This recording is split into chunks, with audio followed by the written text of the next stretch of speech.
inicio nuevamente al ciclo de conversatorios de la Asociación de Fiscales del Paraguay. En este día tenemos al doctor, como disertante, al doctor Manuel Doldán. El tema de hoy es la cooperación jurídica penal internacional, herramientas formales e informales, equipos conjuntos de investigación. Voy a leer un poquito el currículum del doctor Manuel. Es agente fiscal en la Dirección de Asuntos Internacionales del Ministerio Público, es abogado y notario público, especialista en ciencias penales por la UNA, experto en justicia criminal y delincuencia cibernética de la ILEA Roswell, realizó carrera dentro del Ministerio Público, desde auxiliar fiscal hasta relator fiscal, es director de protección a testigos y luego de denuncias penales, agente fiscal y asignado a asuntos internacionales como agente fiscal, secretario técnico permanente de la reunión especializada de ministerios públicos del Mercosur y también es miembro titular de la Red de Cooperación Jurídica Internacional. Entonces, creo que es un lujo para todos nosotros poder contar con el aporte del doctor Manuel Doldán. Es un área que todos necesitamos conocer y creo que nos va a dar las herramientas jurídicas necesarias para poder abordar algunos problemas que tenemos nosotros a veces cuando tenemos este tipo de situaciones, digamos, nuestras causas. Entonces, adelante, Manuel, y muchas gracias por darnos el lujo de escucharte en el día de hoy. Adelante. Gracias, Claudia. Ya me comprometí de antemano ya, pero vamos a ver si les llena y les completa mi presentación. Voy a compartir pantalla, no sé si logran visualizar. ¿Se ve bien? Sí, doctor, se ve bien. Bueno, espectacular. Bueno, no sé si está por ahí la comisión directiva, pero antes que nada quiero agradecer a la ASO de Fiscales, en la persona de nuestro querido presidente, estimado colega y amigo Eugenio Campos, por la invitación a participar en este ciclo de conversatorios que están realizando en una época verdaderamente compleja. Digo doblemente compleja porque estamos ya llegando a fin de año y aparte de eso tropezamos con el problema global de la pandemia que lógicamente vuelven mucho más complejos todos los esquemas. No obstante ello, igual están trabajando siempre por la formación de los colegas y quiero felicitarles por eso a toda la comisión directiva de la ASO. También quiero aprovechar para saludar a Belinda Bobadilla, no sé si está por ahí, fue la que me invitó a participar de este conversatorio y es la verdadera responsable de que hoy les esté robando sus preciadas horas en esta tarde, noche, minutos antes de Navidad prácticamente, pero en fin, estamos para eso. También quiero extender mi aprecio y respeto a todos los colegas fiscales, a todos los socios adherentes, también relatores y a los asistentes fiscales en especial, que son, como todos sabemos, los verdaderos motores de las unidades operativas del Ministerio Público. Me pidieron que hable de la cooperación internacional, de sus herramientas formales e informales, también de la novedosa figura de los equipos conjuntos de investigación, novedosa para nosotros, pero realmente ya tiene larga data en su implementación y uso en otras latitudes, principalmente en el continente europeo, pero es algo nuevo para nosotros y creo que muchos no conocemos todavía de esta herramienta. Aquí quiero significar, como la temática es la cooperación internacional, quiero hablar de que la doctrina y la práctica nos muestran muchísimas modalidades de cooperación, realmente son muy abarcativas, todas interrelacionadas entre ellas.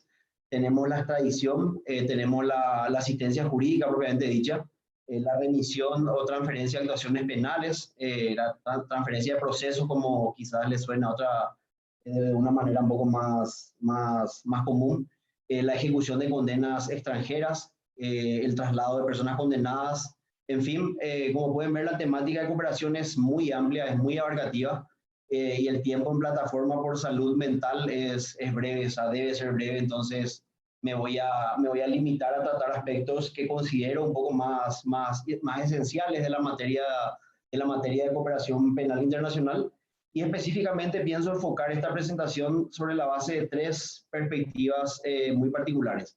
Por un lado, la asistencia jurídica propiamente dicha, formal e informal, los equipos conjuntos de investigación y las extradiciones. Quiero centrarme en esos ejes temáticos porque de lo contrario nos quedaríamos hasta el año nuevo aquí hablando con ustedes.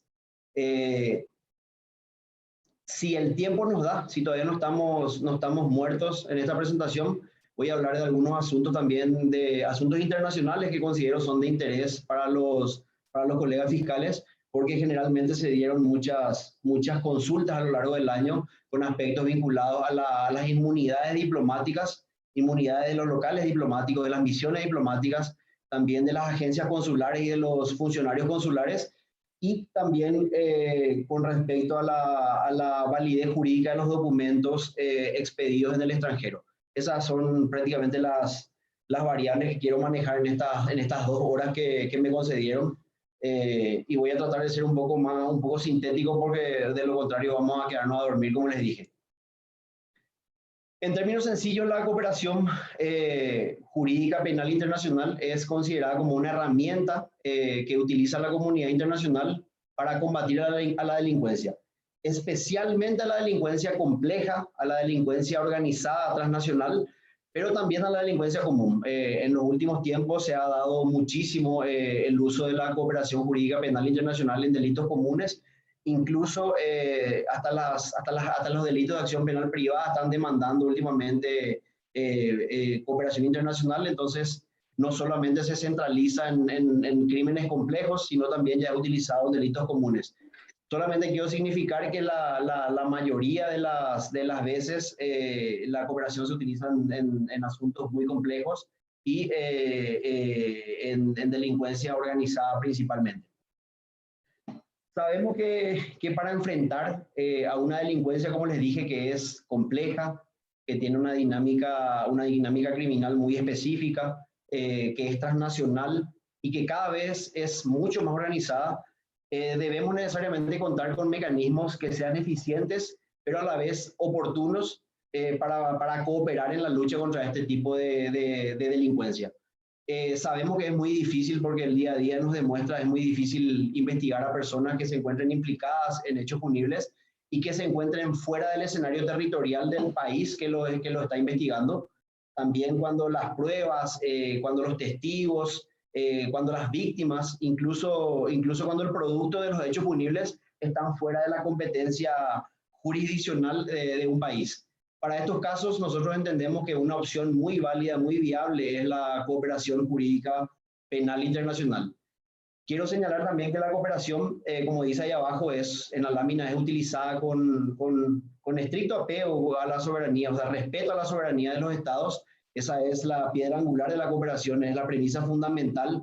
Realmente trabajamos en estricta observancia de la soberanía de los estados.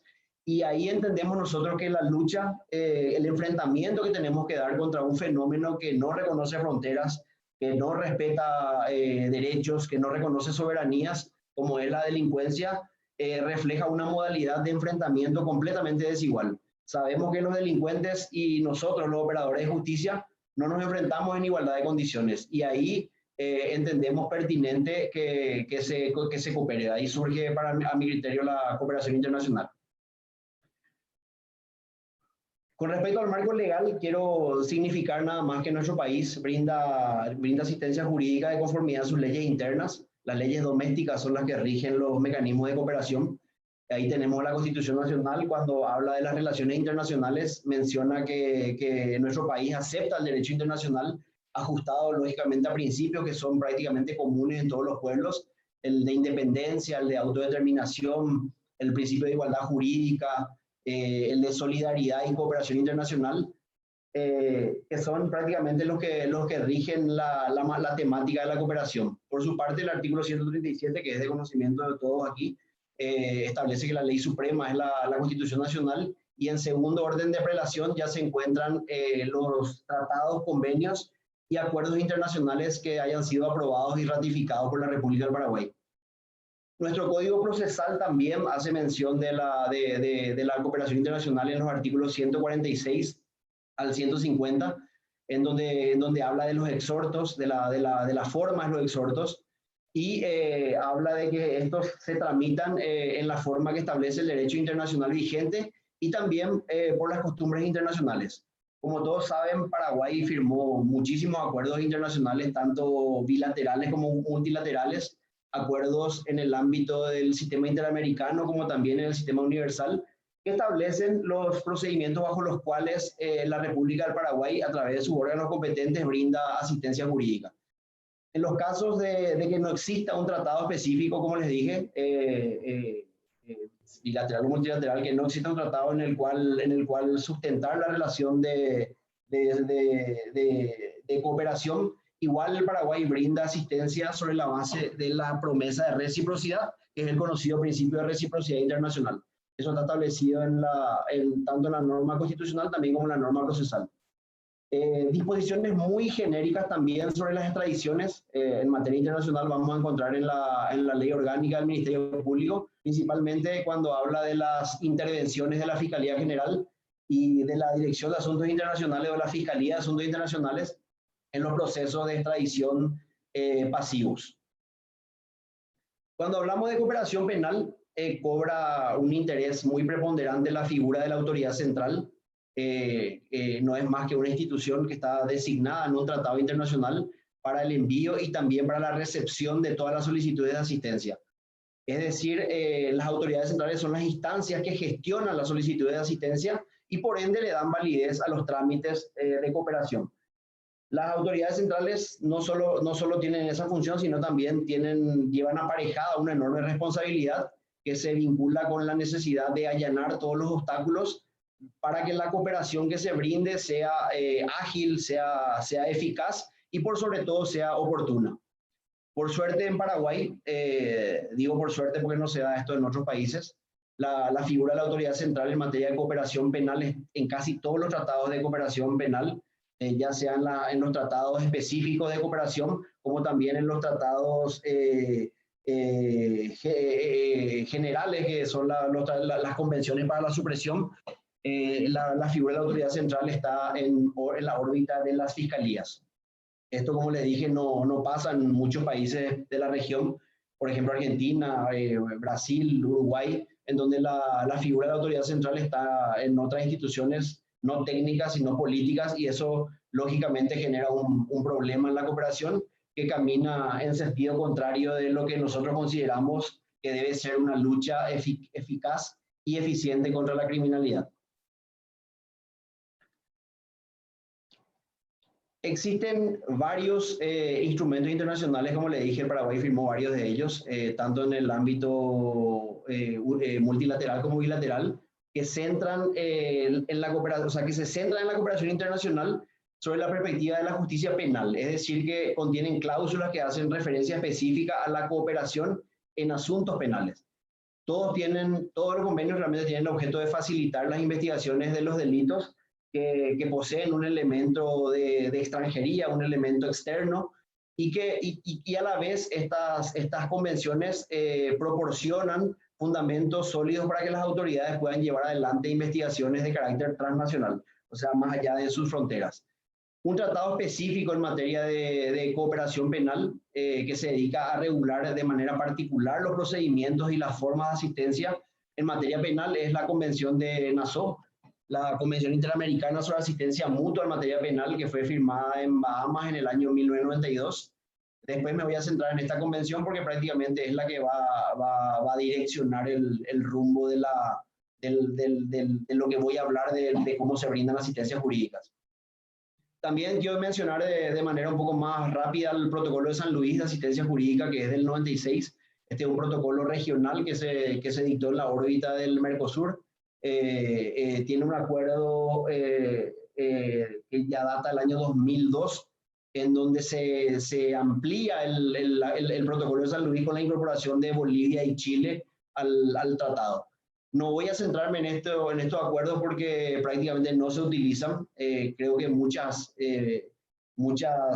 veces el hecho de que la figura central esté en un órgano político y no en un órgano técnico, como les dije, dificulta la cooperación y por tanto, como el Ministerio de Justicia es la autoridad central en este acuerdo, es prácticamente subutilizado. Existe también un cuerpo normativo que está integrado por convenciones internacionales que se dedican a delitos específicos, no como NASO, que es amplia, no es para un delito específico, y que regulan también la cooperación, pero de una manera mucho más abierta, más indirecta. Estas son las llamadas convenciones para la supresión, y su nombre surge realmente del objetivo de estas convenciones, que son suprimir cierto tipo de delincuencia de carácter transnacional. En la órbita del sistema interamericano merecen un especial destaque, además de la Convención de Nassau que les hablé previamente, la Convención Interamericana contra la Corrupción de Caracas del 96, la Convención contra el Terrorismo de Barbados del 2002, también hay convenciones contra la tortura, contra la violencia contra la mujer, la de Belén do Pará, que creo que todos conocen, y otras convenciones en la órbita del sistema interamericano. En lo que hace el sistema universal, tenemos las convenciones de Viena, que es la de narcotráfico del año 1988, la convención de Palermo, la conocida convención de Palermo, que es contra la delincuencia organizada transnacional, la convención de Mérida, que es contra la corrupción, y en el contexto de las tratativas con el Consejo Europeo tenemos la convención sobre ciberdelincuencia, que es la conocida Convención de Budapest del año 2001, recientemente internalizada por la República del Paraguay. Creo que fue en el 2017 o en el 2018 que Paraguay incorporó al derecho positivo la Convención de Budapest.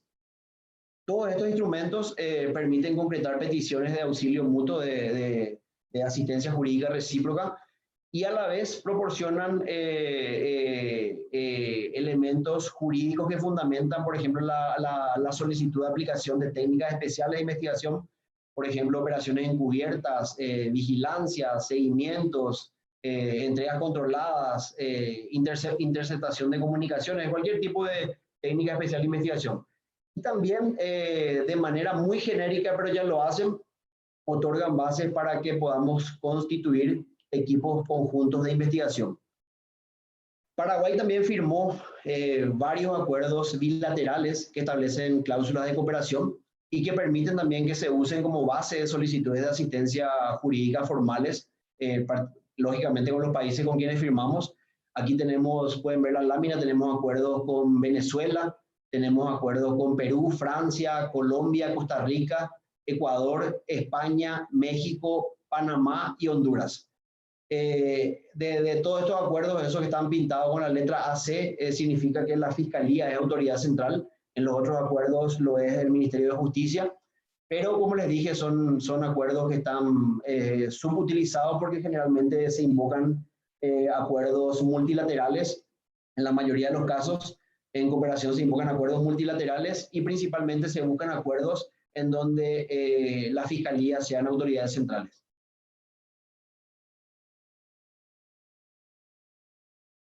Como les dije antes, con respecto a la Convención Interamericana, esta es una convención que fue firmada prácticamente por todos los países de América, incluyendo a Estados Unidos. Es un tratado que se dedica de manera muy particular a los procedimientos y a las formas de asistencia jurídica en materia penal. Por ejemplo, establecen su objeto y alcance, que es específica para investigaciones, juicios o actuaciones en materia penal, exclusivamente penal, y que solamente pueden ser invocadas por autoridades competentes de los estados y no por particulares. Por ejemplo, un particular no puede oponerse a una diligencia requerida por un fiscal en el marco de este convenio.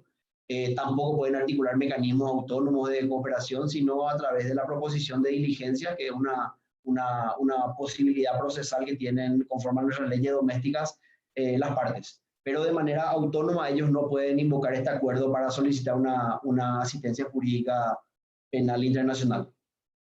También dispone que la doble incriminación no es exigida, salvo que sea para la ejecución de alguna medida que potencialmente vulnere una garantía real o personal, como secuestros, embargos, allanamientos, por ejemplo. En el ámbito de aplicación se comprenden las más variadas diligencias, citaciones, notificaciones para declaraciones testificales, para presentaciones en juicios, prácticas de embargos, de secuestros, inmovilización de activos, en lo que hace referencia también a los registros, embargos y entrega de objetos. establece también la convención un apartado muy particular en donde dicen que todas las medidas se someten a la ley sustantiva del Estado requerido, o sea, del Estado que va a ejecutar las medidas de cooperación, y también prevén la asistencia para el impulso de procedimientos precautorios o medidas de aseguramiento de bienes, por ejemplo, para las cuestiones vinculadas al lavado de dinero. Para solicitar una asistencia formal se usa lo que se conoce como carta rogatoria, solicitud de asistencia, asistencia jurídica mutua, exhorto, asistencia jurídica internacional. Realmente tiene varias denominaciones de acuerdo a la tradición jurídica de cada país, pero son todas las mismas cosas. Como les señalé antes, con la designación de la Fiscalía como autoridad central hemos reducido de manera muy significativa los trámites de asistencia jurídica. Realmente antes estaba prácticamente, se daba la cooperación en 8 o 9 pasos, ahora eso se redujo significativamente a 3 o 4 pasos, y eso principalmente se da porque la autoridad que tiene competencia en materia de investigación penal es a la vez la autoridad central. Como les decía, pueden ver ahí el cuadro, tienen los trámites de las solicitudes activas y también de las solicitudes pasivas. Esto no obstante les voy a facilitar a quienes tengan interés para que puedan más o menos conocer el flujo del proceso de las asistencias jurídicas penales internacionales. ¿Qué es lo que se puede solicitar? A través de la cooperación, de la asistencia jurídica, podemos procurar búsquedas y localizaciones de personas, informes, procedimientos, informes bancarios, abonados telefónicos, informes migratorios. Podemos solicitar allanamientos, reconocimientos fotográficos, cotejo de huellas digitales, certificados de matrimonio, de función, bautismo. Podemos solicitar la realización de videoconferencia, podemos requerir técnicas especiales de investigación, como le estaba diciendo antes, también la transferencia de actuaciones penales, remisiones espontáneas de información, en fin, cualquier tipo de diligencia que sea conducente para una investigación penal, y es importante siempre que no esté, que no contraríe el derecho positivo vigente del Estado requerido. La solicitud de cómo solicitar una asistencia jurídica. Principalmente les voy a decir que, como les comenté anteriormente, se hace esto a través de una carta rogatoria o un requerimiento de asistencia jurídica formal que debe contener la individualización de la autoridad requirente y de la autoridad requerida, la identificación del proceso, debe también hacer mención de la relación de hechos y el nexo de causalidad entre el hecho que se investiga y la medida que se solicita. También debe contener los plazos. Es importante esto porque es lo que a nosotros como autoridades centrales nos marca la urgencia o no de una determinada solicitud de asistencia. Siempre es importante hacer mención de los plazos, también de las medidas concretas que se pretenden solicitar, la documentación que acompaña, la documentación que se adjunta, si existe una necesidad de limitar el uso de pruebas vinculadas a cuestiones de confidencialidad, por ejemplo, y los datos de contacto. Es muy importante también el tema de los datos de contacto, porque solo de esa manera podemos aclarar dudas o pedir ampliaciones que no sean formales para poder avanzar de manera diligente con los pedidos de asistencia jurídica internacional.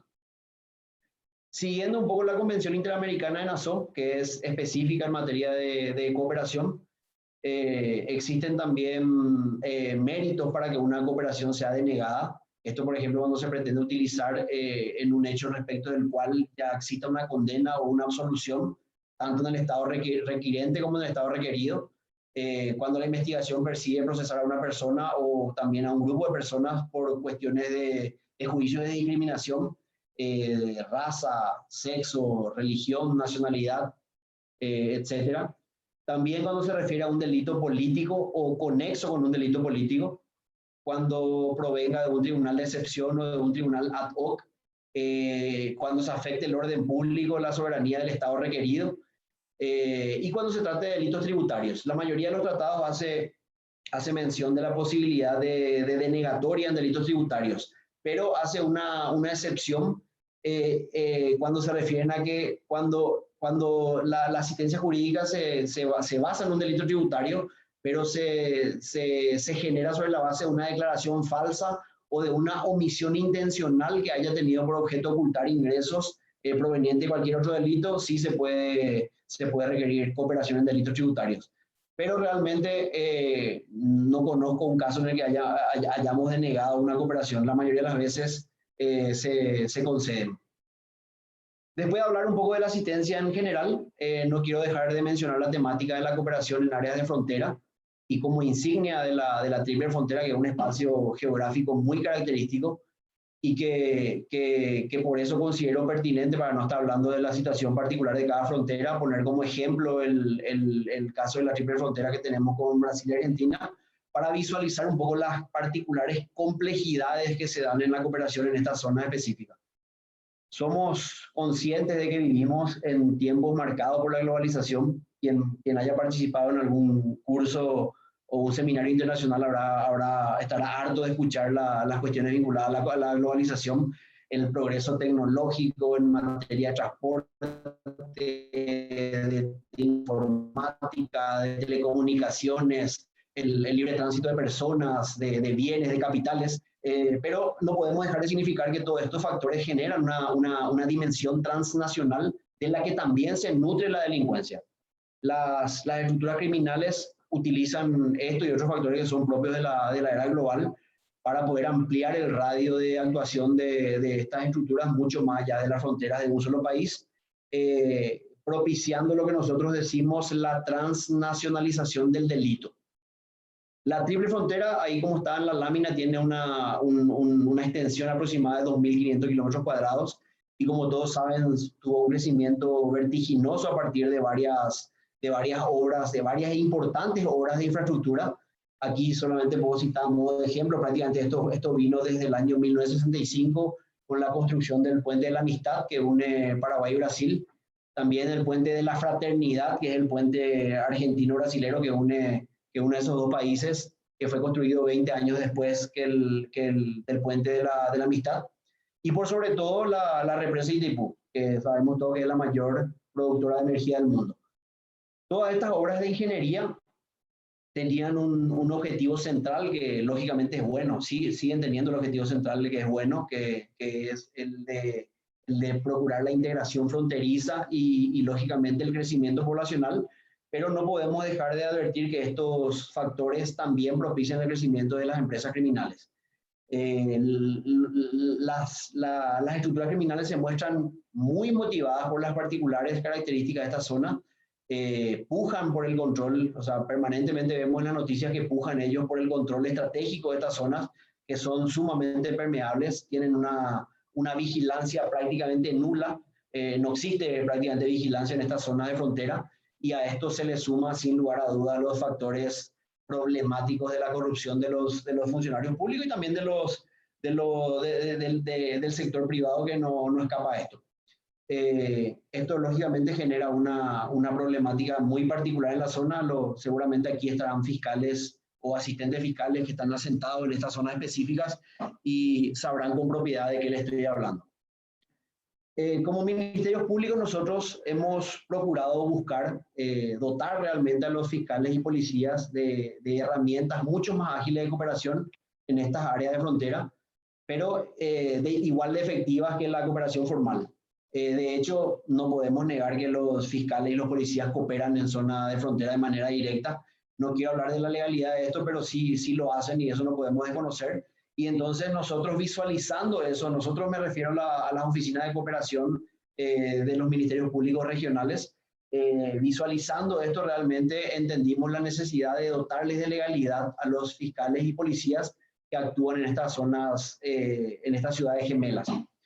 Desde una subcomisión de trabajo, que es la subcomisión de trabajo de cooperación en áreas de frontera y mandato, es el nombre de la subcomisión de la REM, que es la reunión especializada del Ministerio Público del Mercosur, nosotros hemos impulsado una norma que permita la cooperación directa, por ejemplo, con exención de traducciones, la autorización de la persecución en caliente, que muchos conocen que se dan, pero de manera ilegal, y también otras modalidades que son propias de las áreas fronterizas.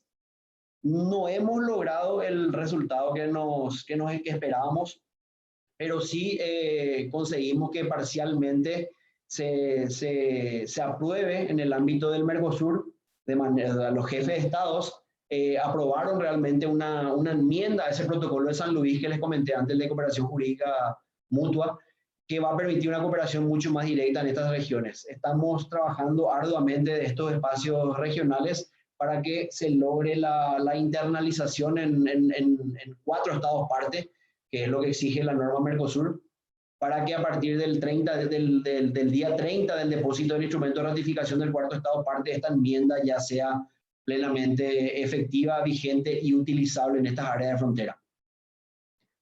Les quiero comentar un poco también de algo que se está dando mucho, no solamente en el ámbito de la policía, sino también en el ámbito de las fiscalías.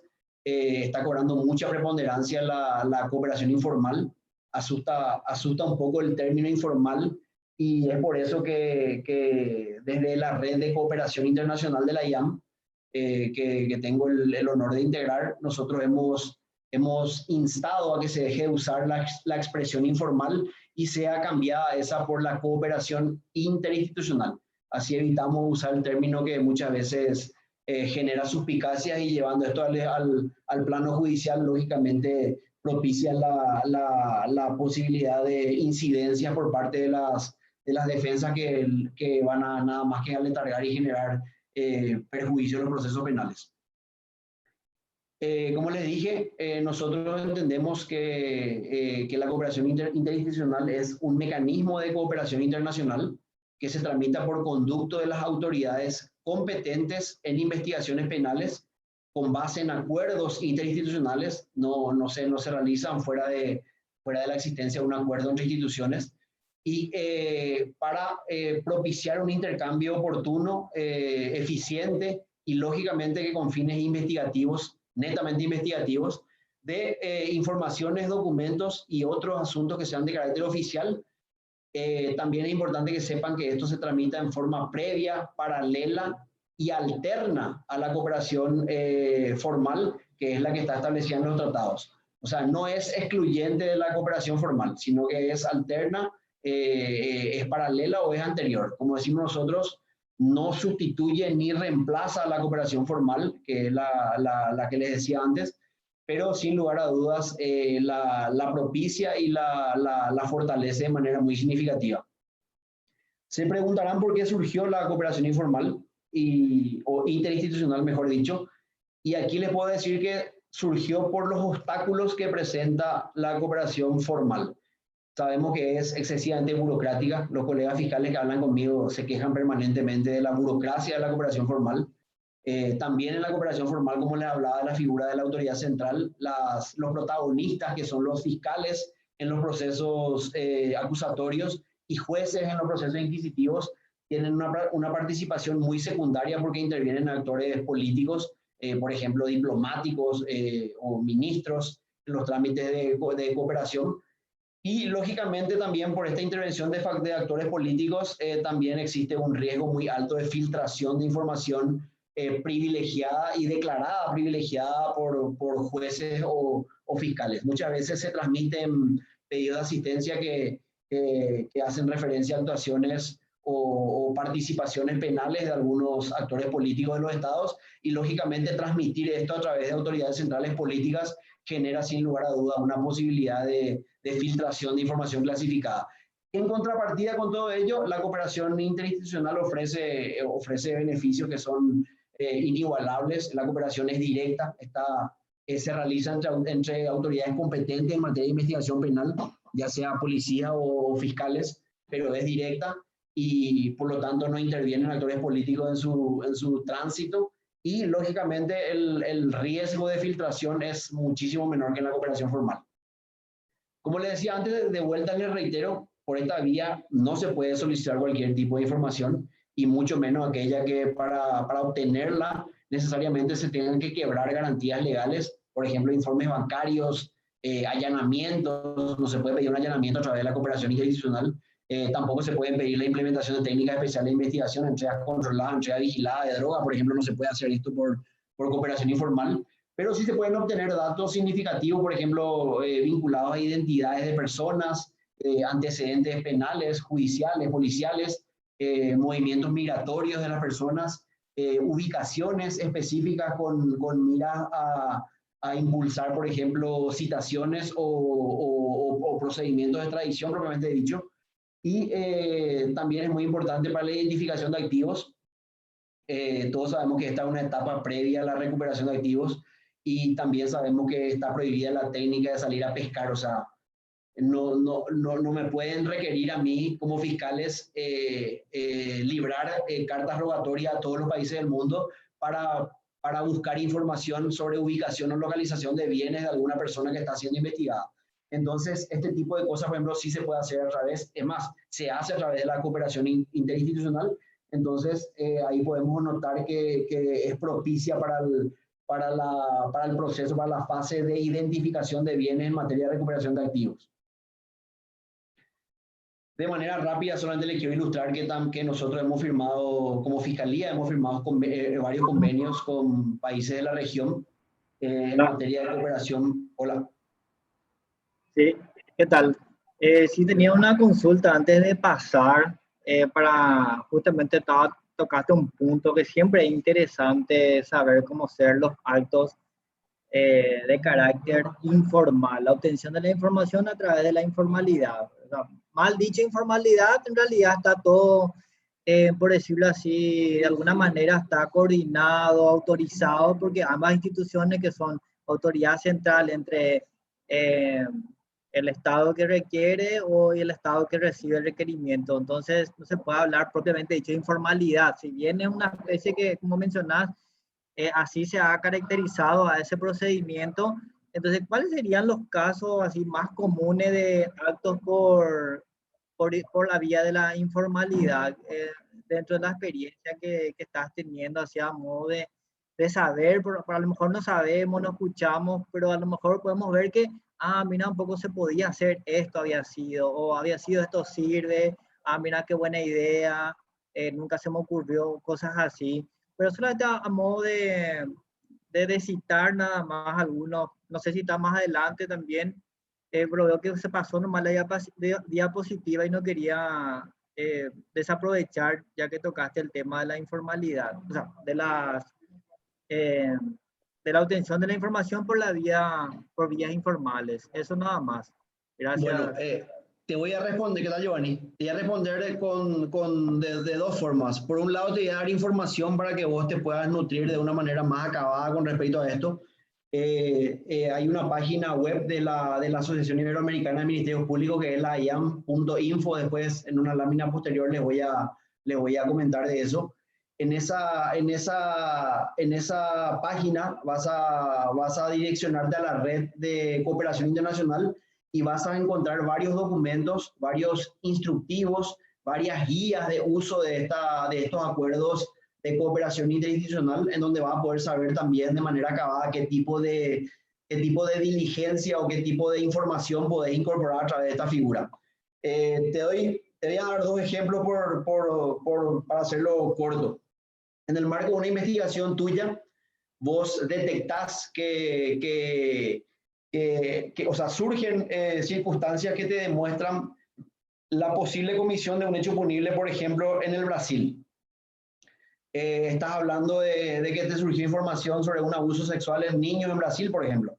Entonces, a través de un acuerdo interinstitucional que tenemos en el marco de la IAM, que es la Asociación Iberoamericana que congrega a 22 ministerios públicos que forman parte de la Comunidad Iberoamericana, tenemos un acuerdo multilateral de cooperación informal, de cooperación interinstitucional, en donde podemos utilizar ese acuerdo para transmitir esa información espontánea directamente de fiscalía a fiscalía, por ejemplo, a España o a Brasil, en este caso, como te conté, en donde vos le estás transmitiendo de manera directa y válida información para que ellos puedan abrir una causa como una noticia criminal.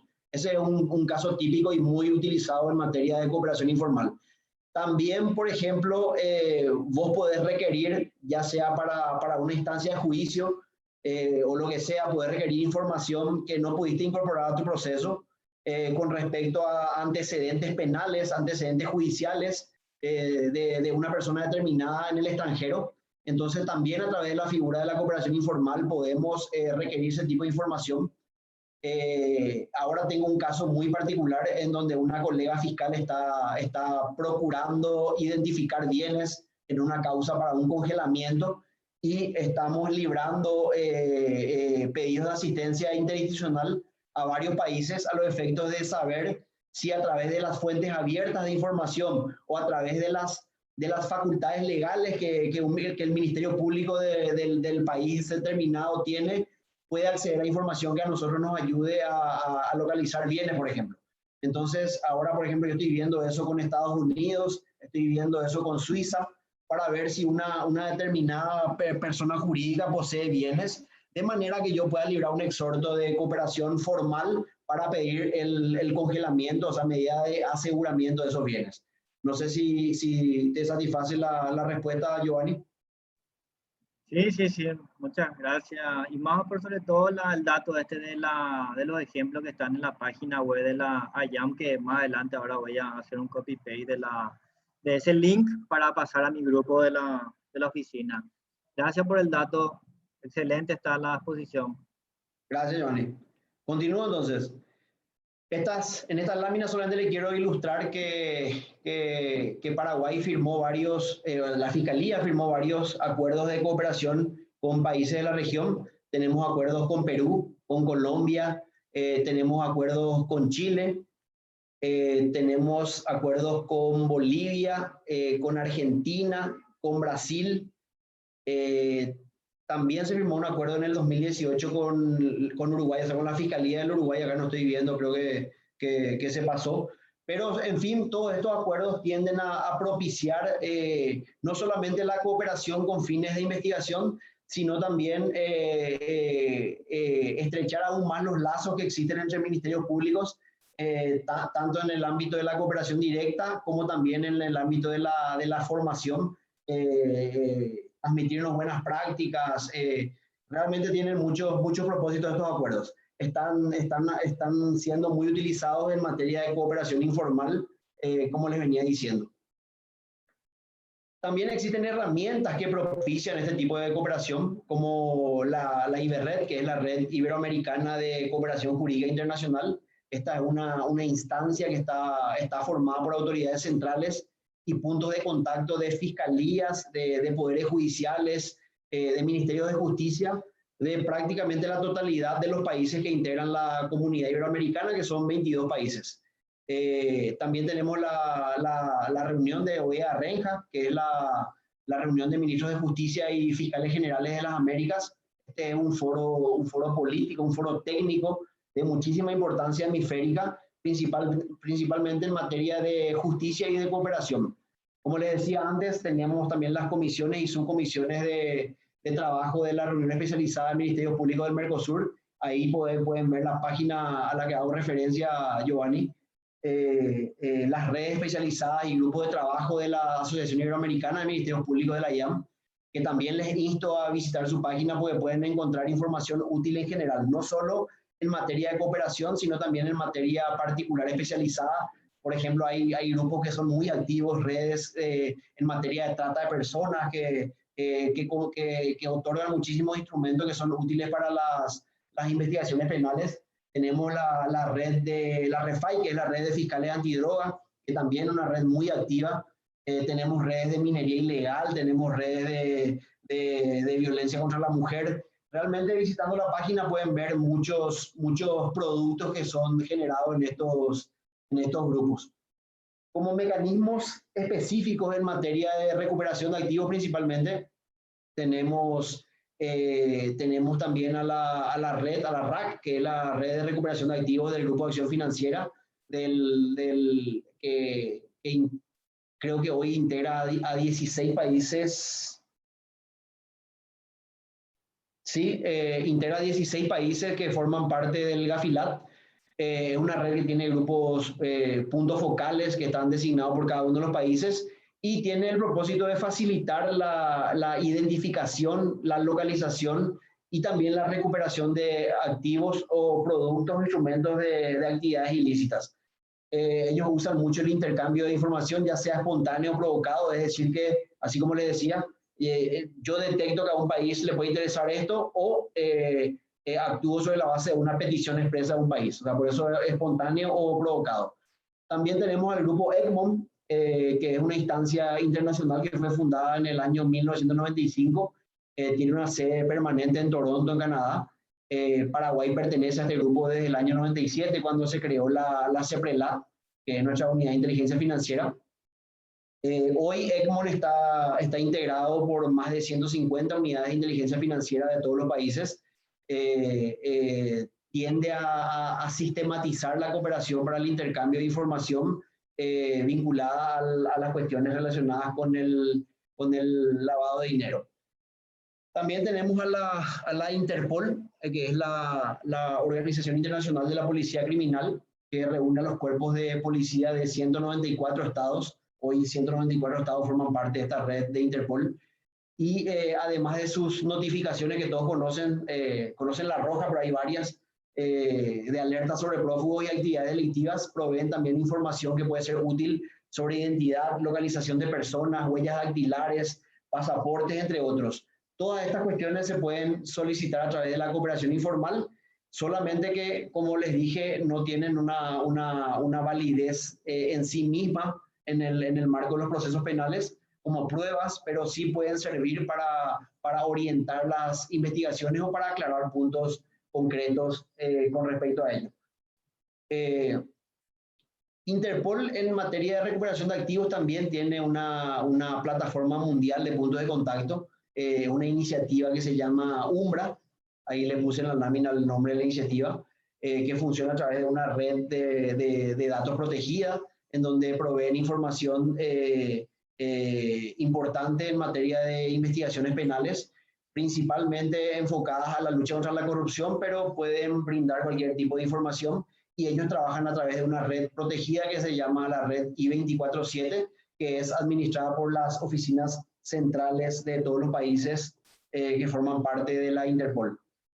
En fin, les quiero decir que los tratados son lógicamente el marco jurídico por excelencia en materia de cooperación, pero estos canales informales, sin lugar a dudas, agilizan de sobremanera las investigaciones de carácter transnacional.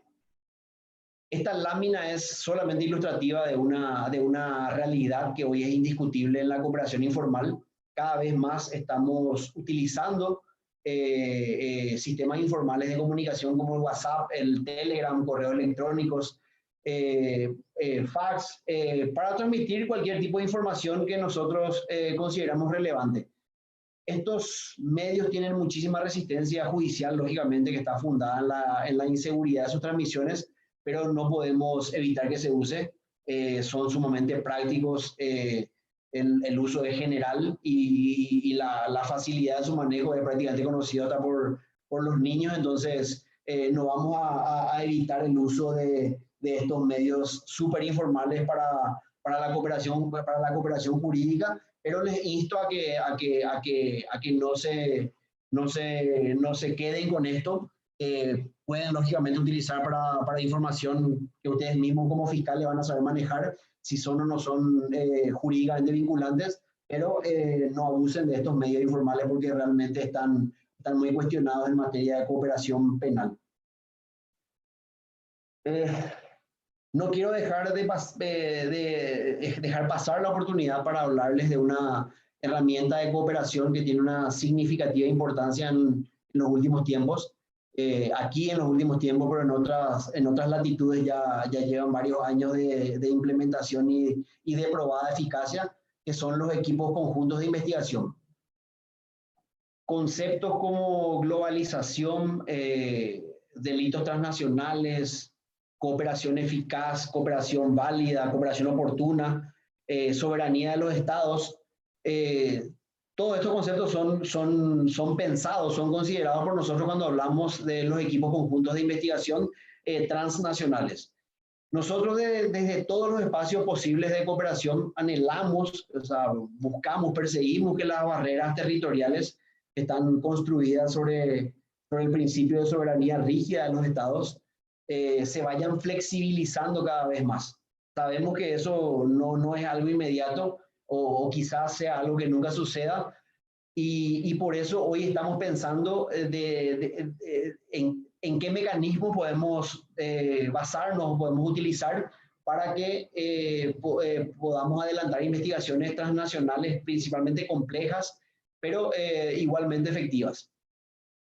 Como les decía antes, también la efectividad, la oportunidad, la eficacia de la cooperación muchas veces se ve obstruida por la excesiva burocracia que existe en materia de cooperación formal, y es ahí donde nosotros entendemos que estas complejidades o que estas burocracias pueden ser repensadas con la existencia y la utilización de la figura de los equipos conjuntos de investigación.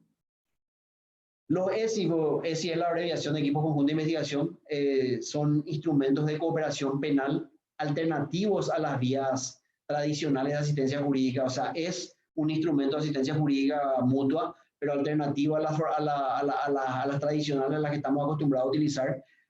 Son establecidos lógicamente por convenios o acuerdos entre autoridades competentes de 2 o más estados, tienen limitaciones temporales, tienen objetivos específicos, se dan con mira a ejecutar diligencias penales coordinadas y concertadas entre estados en asuntos complejos dentro de uno o más territorios, lógicamente de los estados que estén involucrados, y en estricta observancia de las leyes domésticas de los estados en donde los equipos conjuntos actúen. De esto podemos entender que la herramienta propicia investigaciones conjuntas entre 2 o más países, pero para casos transnacionales y complejos. Desde una perspectiva histórica, desde una mirada histórica, vamos ya a encontrar actuaciones conjuntas transnacionales ya en el siglo pasado, la mayoría de ellas con bases informales y entre fuerzas de seguridad, fuerzas policiales, fuerzas aduaneras, por ejemplo, pero no fue sino después de la Convención de Naciones Unidas contra el tráfico de drogas y la Convención de Viena del 88, que la ONU le recomendó a los países la utilización de estos equipos. En esa época fue principalmente principalmente utilizada para combatir el tráfico ilegal de drogas, pero después se fue generalizando. Prácticamente por una década permaneció la Convención de Viena como el único instrumento de Naciones Unidas, un instrumento de carácter global que hablaba de la figura de los equipos conjuntos de investigación, hasta la Convención de Palermo del año 2000, en donde se volvió a introducir la temática de los equipos conjuntos, y en términos muy similares a los de Palermo, la Convención de Mérida anticorrupción también lo hizo en el año 2003. Quiero hablar un poco de manera breve del marco jurídico de la Unión Europea, porque fue en este continente en donde tuvo mayor impulso la temática de los equipos conjuntos de investigación. Países como Alemania y Francia se destacaron realmente en el impulso a los equipos conjuntos de investigación, en procurar que se formulen normas multilaterales globales en materia de equipos conjuntos. Y justo fue incluso durante la presidencia alemana en el Consejo de Europa que se logró incorporar al convenio de asistencia judicial del año 2000, firmado en Bruselas, la temática de los equipos conjuntos, ya con una regulación mucho más detallada que la que tenían las convenciones de Naciones Unidas. Realmente se dio un impulso dinamizador muy grande ya la figura de los equipos conjuntos a partir de esta convención. También puedo hacer mención de la decisión marco del 2002, que también establece un capítulo específico de equipo conjunto de investigación y que surgió como una respuesta a la lentitud de los estados en la ratificación de la Convención de Bruselas. Particularmente esta convención tiene también una característica muy importante, que habla de la Europol y de Eurojust, que son la Eurojust, la Agencia Europea de Cooperación Judicial, y es la instancia más importante para el impulso y el apoyo a los equipos conjuntos en todo el continente europeo. Realmente Eurojust tiene una red especializada de actores, de personas que están vinculadas a los equipos conjuntos de investigación, y no solamente impulsa los ESIs de manera jurídica, sino también lo hace con financiamiento. Por ejemplo, Eurojust en Europa financia los traslados de los fiscales o de los policías que se reúnen sobre la base de equipos conjuntos de investigación ya constituidos. También el segundo protocolo adicional a la Convención Europea, que es del año 2001, incorpora ya la figura de los ESI, pero de una forma mucho más detallada. En América del Sur, Chile es el único país que se adhirió a esta convención, a este protocolo europeo, y sobre esa base ellos pueden constituir equipos conjuntos de investigación con los estados parte de la Unión Europea y también con Israel, que tiene una tratativa legal muy característica con respecto a esto. Como les dije en un primer momento, las convenciones para la supresión, las convenciones de Naciones Unidas, no regulan de una manera muy específica los equipos conjuntos, y fue por eso que se generaron muchos obstáculos en la región, por la necesidad de contar con una normativa más extensa con respecto a los equipos conjuntos de investigación. Y una prueba fehaciente de esto es la prácticamente nula existencia de equipos conjuntos de investigación en el ámbito regional, en América del Sur. Creo que en América en general no se dan mucho los equipos conjuntos de investigación. Y estas cuestiones fueron temas de debates de la REM, de la reunión de ministerios públicos del Mercosur, en donde en grupos específicos hemos trabajado de manera ardua para lograr la implementación de un acuerdo marco del Mercosur, que era para la creación de equipos conjuntos de investigación y que estaba dormido prácticamente desde el año 2010. Ahí está, en la lámina pueden ver que es el acuerdo marco de cooperación entre los estados parte del Mercosur y estados asociados para la creación de equipos conjuntos de investigación. Es la decisión del Consejo Mercado Común número 22 del año 2010. Nosotros desde la REM hemos aportado muchísimo al proceso de construcción normativa de los equipos conjuntos a través de declaraciones, a través de notas técnicas, en donde otorgamos contenido jurídico para que los estados puedan fundamentar la necesidad de internalización de este acuerdo marco. Y tuvimos un trajinar muy largo. Argentina fue el primer país en ratificar el acuerdo en el año 2015. Nosotros hemos hecho desde la REM visitas in situ a parlamentarios brasileños. En el Parlamento brasilero tuvimos los fiscales de cooperación del Mercosur hablando de la importancia de la ratificación de este acuerdo. Se hizo lo mismo en Uruguay. En Paraguay, gracias a Dios, no hubo necesidad de hacer ese lobby internacional para lograr la aprobación, pero en fin, en el año 2019, con el depósito del instrumento de ratificación por parte de Uruguay, hemos logrado la internalización total de esta norma y tiene plena vigencia en la región. O sea, los estados parte del Mercosur ya podemos constituir equipos conjuntos de investigación sobre la base de esta normativa que está plenamente vigente desde el 22 de mayo de este año. Siguiendo las variables del acuerdo marco, que como les dije ofrece un panorama muy clarificador sobre los pasos que deben ser observados para conformar o para constituir equipos conjuntos de investigación, podemos decir que la solicitud para conformar debe provenir de una autoridad competente. Nosotros no tenemos duda de que la autoridad competente en Paraguay es la Fiscalía, en razón de que el diseño constitucional y legal otorga a la Fiscalía la dirección de las investigaciones penales y, lógicamente, el ejercicio de la acción penal pública. El acuerdo la intención de conformar ESI por parte de las autoridades competentes se debe transmitir a través de las autoridades centrales.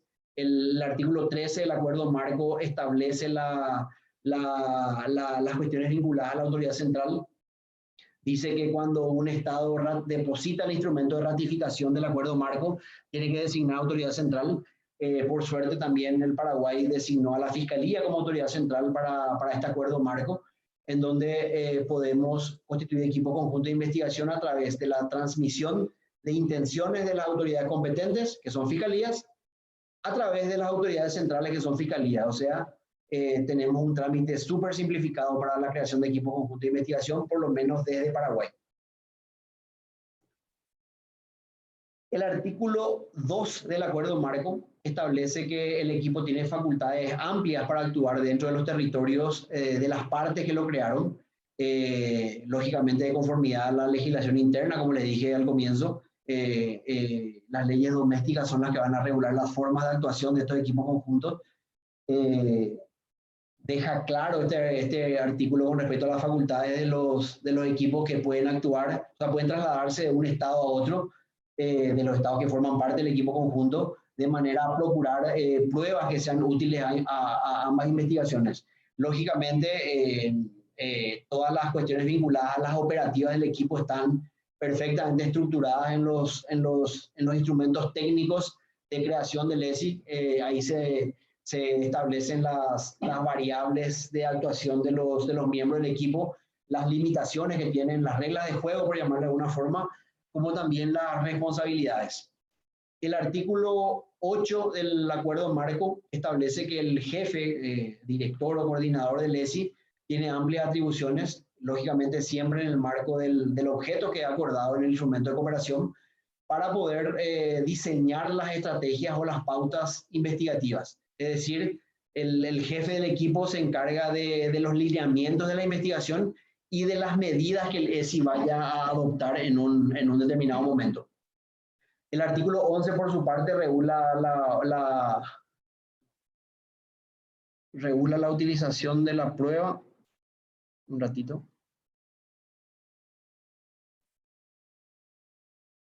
¿Logran ver? Hola. ¿Se escucha? A mí me desapareció la lámina, pero un ratito. Se ve perfecto, Manu. ¿Se ve? Todo se ve perfecto. Ah, bueno, perdón. El artículo 11 del acuerdo marco regula la utilización de la prueba y aquí establece una suerte de principio de especialidad. Es decir, que dispone que la prueba recolectada, o sea, toda la información recolectada por la actuación del equipo solamente puede ser utilizada en el marco de los procesos penales que originaron el equipo conjunto de investigación, ¿no? Y que forman lógicamente parte del equipo conjunto. También esta norma Mercosur le da facultades a los jefes de los equipos, a los coordinadores, para que puedan declarar confidenciales ciertas pruebas o puedan decidir de manera conjunta el compartimiento de la información recolectada por el ESI, ya sea con otros actores judiciales de su país, o sea, para otras causas penales, o bien para terceros estados que no forman parte del ESI. Todas esas facultades están expresamente establecidas en el acuerdo Mercosur. Como les decía, también el acuerdo establece las responsabilidades y aquí diferencia la responsabilidad civil y la penal de la administrativa. La responsabilidad civil, lógicamente, se rige, se orienta por el principio de territorialidad, es decir, que la responsabilidad civil y penal va a estar regulada por las normas del estado en donde el ESI actúa. O sea, donde los miembros están actuando, todas las responsabilidades civiles y penales van a estar basadas en las normas del estado en el que actúa. No así las responsabilidades administrativas de los miembros de los equipos conjuntos por las infracciones que cometan, que se rigen lógicamente por el principio funcional, es decir, por los estatutos o por las normas, por las leyes orgánicas de las instituciones a las cuales los miembros, ya sean policías o fiscales o jueces, pertenezcan. El artículo 10 habla de los gastos que genera la investigación de los ESI, que son lógicamente pactados por las autoridades competentes, que van a ser las que van a delimitar el objeto de actuación de los equipos conjuntos. Y en el artículo 12 hace mención de la exención de legalización, siempre que sea transmitida, de la legalización de documentos, perdón, siempre que estos sean transmitidos a través de las autoridades centrales. Para nosotros, este acuerdo tiene un valor realmente muy significativo, no solo porque es un instrumento internacional, sino que fue un instrumento creado para la región, aprobado por todos los estados, 5 estados parte del Mercosur y 2 estados asociados en su momento, aprobaron esta decisión marco que crea los equipos conjuntos de investigación. Entonces tiene una importancia muy superlativa en el ámbito regional y además de eso ya regulan de manera exhaustiva la formación y también el funcionamiento de los equipos conjuntos de investigación. Como saben, realmente también le dije en un primer momento el tema de los elementos de extranjería. Cualquier caso penal es es meritorio para poder exigir una cooperación internacional, pero no cualquier caso, cualquier hecho punible que se investiga es idóneo para conformar un equipo conjunto.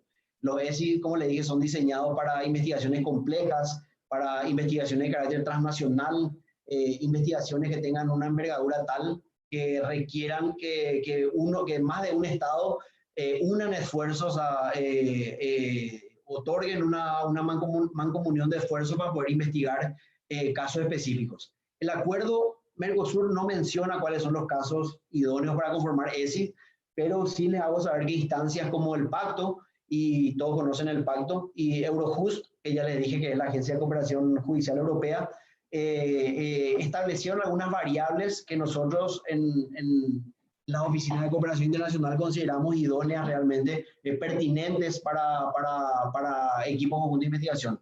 Y estas son realmente, hacen mención de investigaciones complejas que impliquen la movilización de bienes considerables de un país a otro, y también las investigaciones conexas que, como les dije, requieran coordinación entre estados que están realmente interesados en conformar equipos conjuntos.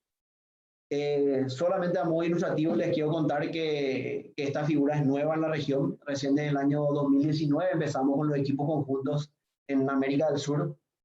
Se firmó un equipo tripartito entre Chile, Colombia y Ecuador en materia de drogas y lavado de dinero.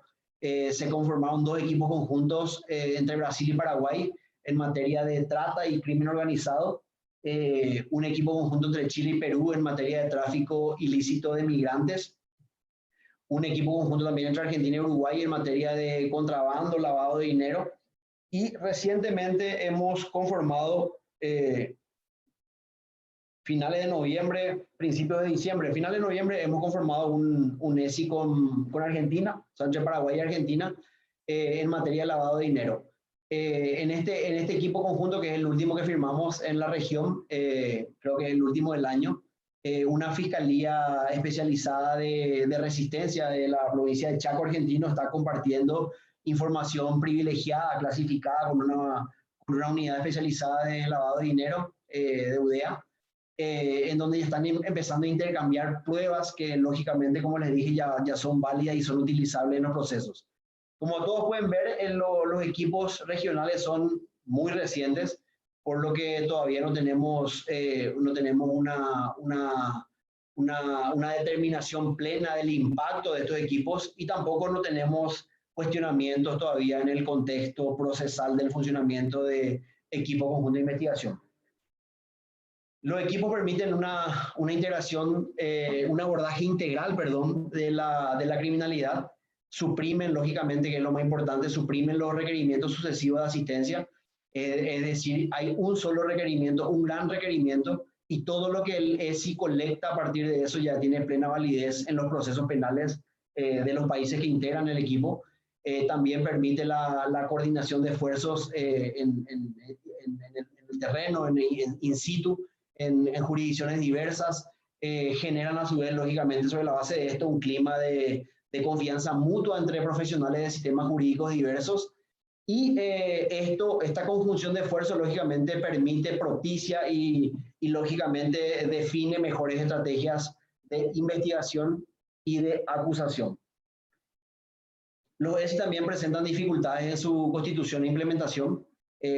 Como les refería anteriormente, la ausencia de una regulación doméstica, o sea, una ley local que hable de los equipos conjuntos. Paraguay particularmente no tiene ninguna normativa interna en su ley procesal que hable de los equipos conjuntos de investigación. Algunos países de la región lo tienen, pero de manera muy, muy aislada. Colombia, por ejemplo, habla en qué casos se autorizan equipos conjuntos de investigación. Bolivia introdujo en su ley procesal de manera muy aislada. También lo hizo Brasil en materia de trata de personas, lo hizo Perú en materia de ciberdelincuencia, pero en sí no son normas abarcativas que desarrollen de manera muy amplia el contexto de los equipos conjuntos de investigación.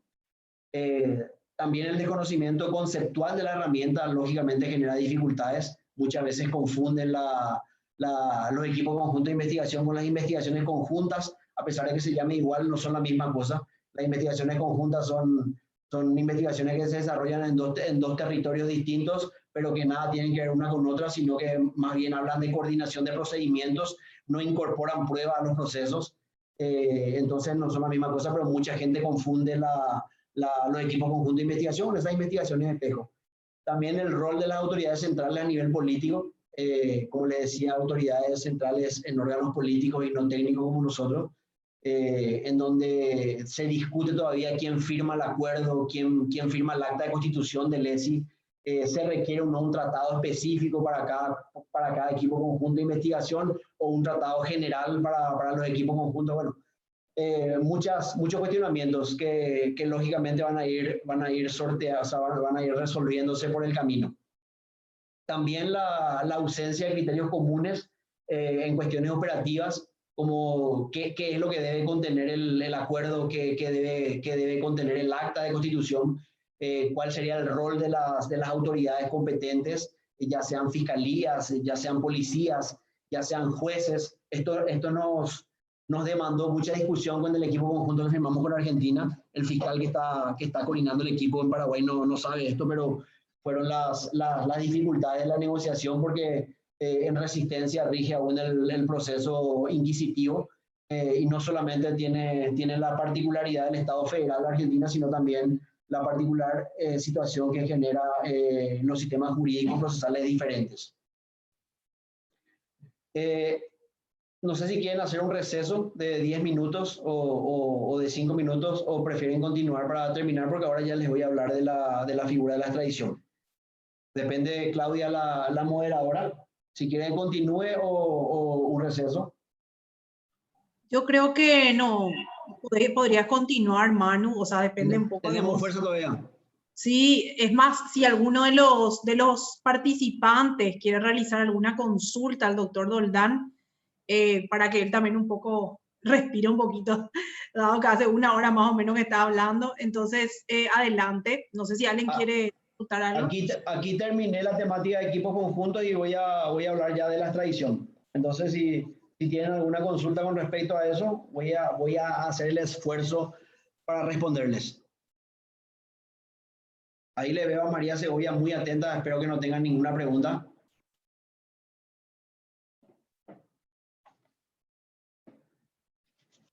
Continúo, Claudia. Adelante, Manu. Parece ser que no está todo muy claro. Como les dije, le voy a hablar un poco de la extradición, que es la forma de cooperación más antigua y a la vez se la considera como un instrumento eficaz de colaboración represiva en el plano internacional. La extradición no es más que la entrega por parte de un Estado, que es el Estado requerido, de una persona que se encuentra en su territorio a otro Estado, que es el Estado requirente, que es el Estado que lo requiere, que la está buscando para someterla a una investigación penal o para que cumpla una condena que se encuentre firme y que haya sido impuesta o dictada por los tribunales de ese Estado requirente. La forma en que se lleva a cabo se rige lógicamente por el derecho interno del Estado requerido, o sea, del Estado en donde se va a tramitar el proceso de extradición, y el procedimiento varía significativamente de un país a otro en estricta relación con su sistema jurídico, con su tradición jurídica, por llamarlo de alguna forma. A modo de referencia nada más, en los países donde rige el sistema anglosajón, como Estados Unidos, en nuestra región, Chile, particularmente en materia de extradición, en Chile se rige por el sistema anglosajón, en donde el estatus probatorio en materia de extradición es mucho más elevado. Requiere lo que habrán escuchado en las películas o en las presentaciones, lo que se conoce como causa probable, que hace referencia a los antecedentes probatorios que permitan dar una verosimilitud a la existencia del hecho delictivo y también a la participación del requerido en ese hecho delictivo. Por ende, se analizan los elementos probatorios del caso concreto y también, lógicamente, se analizan los requisitos formales exigidos por los tratados en el caso de que existan o por las costumbres internacionales en el caso de que no existan tratados. En los países, de manera contraria, en los países con tradición romanista como Paraguay, por ejemplo, y casi todos los países acá de América, rige el sistema continental de extradiciones, que se basa en una suerte de confianza recíproca entre estados. ¿Por qué hablo de una suerte de confianza? Porque no es una confianza ciega, es una primera confianza, o sea, es un voto de confianza para analizar el requerimiento y, lógicamente, entender la procedencia o no de una extradición, sobre la base de muchos factores que no forman parte del estudio específico jurídico de una petición de extradición, pero sí forman parte de esa necesidad de demostrar la confianza recíproca, perdón, entre los estados. Por ejemplo, hago referencia a peticiones de extradición de un estado con dudosa democracia. Son factores que lógicamente hacen que nosotros como articuladores de procesos tradicionales le demos una mirada mucho más exigente y menos flexible a los pedidos de extradición. Nosotros no nos adentramos a realizar juicios de valor y suficiencia de los elementos probatorios que le llevaron a los órganos competentes en el Estado que requiere a formular imputaciones, por ejemplo, a formular acusaciones, incluso a dictar condenas. Solamente nos limitamos a verificar el cumplimiento de los requisitos formales, positivos o negativos, que son los que están establecidos en los tratados o que son ya avalados por las costumbres internacionales. Entre las clases de extradición tenemos a la extradición activa y pasiva, que son la misma cosa. Es una institución unitaria, la extradición activa y pasiva, pero tiene dos puntos de vista, dos miradas diferentes. Desde la posición que se la mire puede ser activa. Cuando, por ejemplo, yo le requiero una extradición a otro país, será activa para mí, pero cuando un país me requiere a mí, será pasiva para mí. O sea, es la misma institución, pero con una perspectiva de vista diferente. Tenemos también la extradición voluntaria, que es la extradición simplificada o procedimiento abreviado de extradición, como se lo llama en algunos tratados, en donde se eliminan las exigencias burocráticas de los tratados extradicionales ante una expresión voluntaria del requerido a someterse al proceso de extradición y por ende a ser entregado al país que lo requiere. Este consentimiento tiene que ser brindado, como decimos, un consentimiento informado. Tiene que ser brindado con la información de los derechos que tiene el extraditable a un proceso formal de extradición y en presencia de abogados de su confianza. Por último, tenemos la extradición diferida, que es aquella extradición otorgada, aquella extradición firme, pero que por cuestiones específicas que, por ejemplo, se dan ante la existencia de una condena en el estado requerido, la ejecución material, es decir, la entrega, queda supeditada, tanto por la existencia de un proceso penal o por una condena, es decir, supeditada la responsabilidad que el requerido tenga con la justicia del estado requerido en materia de extradición. Como requisitos positivos tenemos la determinación de la competencia del Estado. Lógicamente tiene que ser competente y tiene que demostrar que es competente para juzgar el caso o para aplicar su condena. También el hecho de debe ser un delito, un crimen de orden común, un delito en sentido amplio. Tiene que ser punible en ambos estados, en el estado requiriente y en el estado requerido. Tiene que tener una pena privativa de libertad mayor a 2 años en caso de requeridos para procesos, o tiene que existir una pena pendiente de mínimo 1 año por cumplir en caso de condenas. Y por último, que la acción ni la pena lógicamente no estén prescriptos. Hay algunos tratados que establecen esta doble prescripción, pero hay otros que no hacen mención. Entonces solamente visualizamos la no prescripción en el estado requiriente, que es aquel que va a aplicar el jus puniendi estatal, y lógicamente es el único que podría tener una limitación con respecto a la prescripción. Como requisitos negativos tenemos la excepción del carácter político, militar, racial, religioso. Esto es común en todos los tratados. La expresa prohibición de extraditar ante la aplicación eventual de penas capitales, o sea, pena de muerte o penas perpetuas, también ante la existencia de doble juzgamiento. Esos son principalmente los requisitos negativos.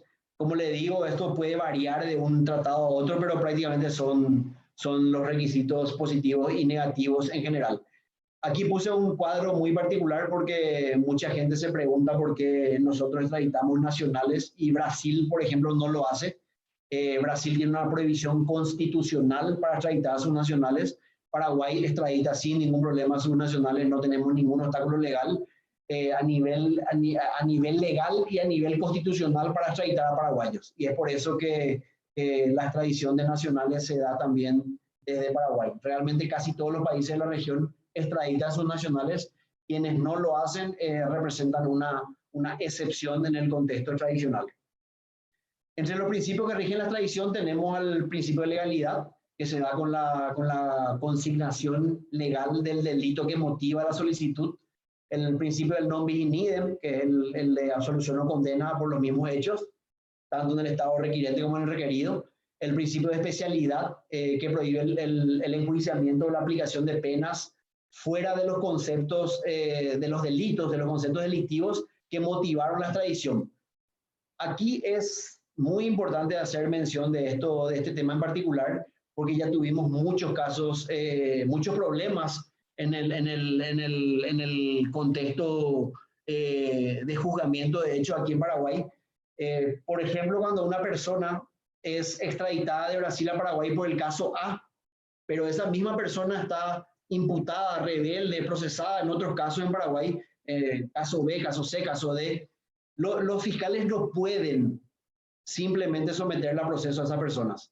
A pesar de que sepan que esa persona está acá, esa persona está en territorio paraguayo, esa persona fue entregada por un territorio, por un estado requerido, por el principio de especialidad de la extradición, no lo pueden juzgar sin solicitar previamente una autorización al estado que lo entregó, porque el principio de especialidad lleva aparejada la prohibición de procesamiento por un hecho distinto al cual fue considerado en el tiempo de la extradición. También tenemos el principio de doble incriminación que debe constituir delito en ambos estados, y el de audedere adjudicare, que es el principio de extraditar o juzgar, que principalmente se da con países como Brasil, en donde por cuestiones constitucionales deniegan la extradición. Entonces, eso se traduce en la obligación de someterla en su país a proceso por el delito cometido en el extranjero.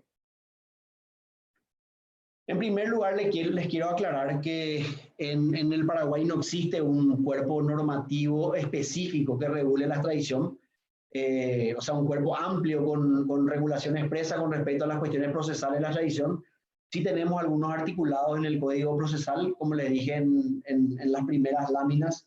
En el artículo 146 al 150 tenemos menciones dispersas, regulaciones varias con respecto a la materia, pero no son muy amplias. No tenemos un cuerpo regulatorio específico en materia, no tenemos una ley de extradición. También le dije, la ley orgánica contiene algunas disposiciones, pero más bien vinculadas a la representación de la Fiscalía General en los procesos orales de extradición. Y son los tratados lo que realmente establecen las cuestiones que deben ser atendibles en los trámites procesales de extradición. La ley procesal penal nos otorga las formas, nos da las orientaciones generales que debemos seguir. Hablo de la ley procesal en general, todas las figuras del Código Procesal son aplicables en materia de extradición, y lógicamente las prácticas internacionales van regulando los rituales específicos que se deben dar. Así nosotros podemos hablar de tres fases en la extradición. Tenemos una fase previa que se da con la solicitud de detención preventiva con fines de extradición, que se transmite a través de dos vías. Por un lado, la vía de la urgencia, que es a través de la Interpol, con las famosas difusiones rojas o notificaciones rojas que se dan a través de la red I-24/7, que une a los 194 estados que forman parte de la red de Interpol. Y a través de esa red se transmiten las órdenes de captura internacional. Y también tenemos la vía del conducto diplomático, que es a través de la Dirección de Asuntos Legales del Ministerio de Relaciones Exteriores. O sea, se puede tramitar por vía de la urgencia a través de Interpol, un pedido de detención preventiva con fines de extradición, o también se puede tramitar ya de manera directa por el conducto diplomático, que es el natural. Tenemos también una fase intermedia, en donde se da el análisis de procedencia de esas órdenes, de esas peticiones de captura, porque Paraguay no puede ejecutar de manera directa una orden de captura internacional, la tenemos que nacionalizar, o sea, es un juez penal de garantías de la capital quien debe decidir sobre la procedencia de una petición de captura nacional con fines de extradición, y eso se hace a través de un dictamen que es elaborado por la Dirección de Asuntos Internacionales y es firmado por los fiscales adjuntos por delegación de funciones de la Fiscalía General del Estado. Una vez que se logre la detención, una vez que sea aprendida la persona requerida, se da lugar a una audiencia que se llama audiencia de identificación o de instrucción extradicional, en donde se le informa al requerido sobre todos los alcances del proceso extradicional y también su derecho a una extradición voluntaria, abreviada o simplificada, como les decía antes. Y luego de eso se discuten ya la necesidad de aplicación de medidas cautelares y se disponen las comunicaciones diplomáticas. Si para ese momento ya está el exhorto formal, si no está el exhorto formal, entonces se requiere al Estado solicitante de la extradición que en un plazo que estipulan los tratados que se aplican o un plazo judicial en el caso de que no haya tratado, remita todos los documentos que justifiquen y formalicen el pedido de la extradición. Si ya se remitió, o sea, si se originó el proceso con el exhorto formal, se da vista a la Fiscalía General del Estado para buscar el concepto del Ministerio Público a través del mismo esquema que les señalé. Nosotros elaboramos los dictámenes de asuntos internacionales y firman los adjuntos por delegación de funciones. Ahí se puede producir ya de manera directa un decisorio judicial positivo o negativo. Si el decisorio es negativo, por imperio del artículo 149 del Código Procesal, se remiten las actuaciones a la Sala Penal de la Corte Suprema, que cuenta con 15 días para resolver, otorgar o no la extradición. Si el decisorio en primera instancia es positivo, se pueden articular todos los resortes procesales que la ley procesal penal, la ley ritual, establece para procurar la revisión de ese fallo en primera instancia, en instancias de apelación e incluso en la Corte Suprema de Justicia. La fase final ya hace referencia a la ejecución material de la extradición, es decir, a la entrega física del extraditable, a las comunicaciones diplomáticas previas para efectivizar esta entrega y, lógicamente, a los operativos específicos de búsqueda de los extraditables que fueron autorizados para ser entregados a las autoridades extranjeras. Todas estas entregas, estas ejecuciones materiales también cuentan con términos en los tratados, o sea, existe un plazo para que el Estado requirente le retire al extraditable del Estado requerido. Solamente de manera ya rápida para ir concluyendo, les voy a hablar de que tenemos tratados de extradición en el ámbito multilateral, regional. Tenemos el acuerdo sobre extradición entre los estados parte del Mercosur que fue internalizado en el 2006 en Paraguay a través de la ley 2753. También tenemos el acuerdo de extradición entre los estados parte del Mercosur, donde se le incorpora a Bolivia de Chile, que fue internalizado un año después por la ley 2882. Este acuerdo es utilizado. Tenemos pocos acuerdos bilaterales con los estados partes porque generalmente se utilizan, o sea, cayeron en desuso o fueron derogados por esta norma Mercosur, a excepción de Argentina que no ratificó, no sé por qué, el acuerdo hasta el momento. Entre los acuerdos bilaterales en América del Sur tenemos acuerdos con Argentina, Brasil, Uruguay y Perú. El acuerdo de Uruguay realmente no es un acuerdo bilateral de extradición, sino es una remisión expresa al Tratado de Derecho Penal de Montevideo del año 1940, que solamente Paraguay y Uruguay lo ratificaron. Entonces, esa es la norma que Uruguay utiliza como acuerdo bilateral en materia de extradiciones, pero realmente también utiliza más significativamente y con más frecuencia la norma Mercosur. Tenemos acuerdos en América Central y Norte con Panamá, con México, con Estados Unidos, con Canadá. Tenemos acuerdos bilaterales en el continente europeo con Alemania. Tenemos un acuerdo con Austria y con el Imperio Austrohúngaro, un acuerdo del año 1910, pero que increíblemente sigue vigente, es válido y reconocido por Austria y por Hungría, a pesar de que Hungría se independizó de Austria 8 o 9 años después de firmar este acuerdo. No obstante, permanece vigente, incluso fue invocado hace poco en un pedido de extradición que tuvimos de Hungría, en donde ellos mismos invocaron y ahí surgió la necesidad de que hagamos las consultas internacionales para conocer un poco la vigencia de este acuerdo, y ahí nos respondieron que el acuerdo sigue plenamente vigente. Tenemos acuerdo con España, Francia, Italia, Suiza, Bélgica y el Reino Unido. En lo que hace a Asia y a Oceanía tenemos acuerdos con China, China-Taiwán, y también con Corea del Sur. Tenemos acuerdos de extradición bilaterales que están plenamente vigentes. Y con Oceanía, en Oceanía tenemos acuerdo con Australia. Espera que voy ahora a mostrarle un pequeño video. Es cortito, o sea, debería ser corto. Es un video que les va a mostrar un poco cómo funciona la Interpol. No sé si pueden visualizar el video, si logran escuchar. El volumen va a pesar en un ratito.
Bueno, ahí nada más les mostré un poco un video corto de lo que hace la Interpol, de manera que puedan visualizar cuestiones vinculadas a la cooperación informal, por ejemplo, que les estuve comentando previamente.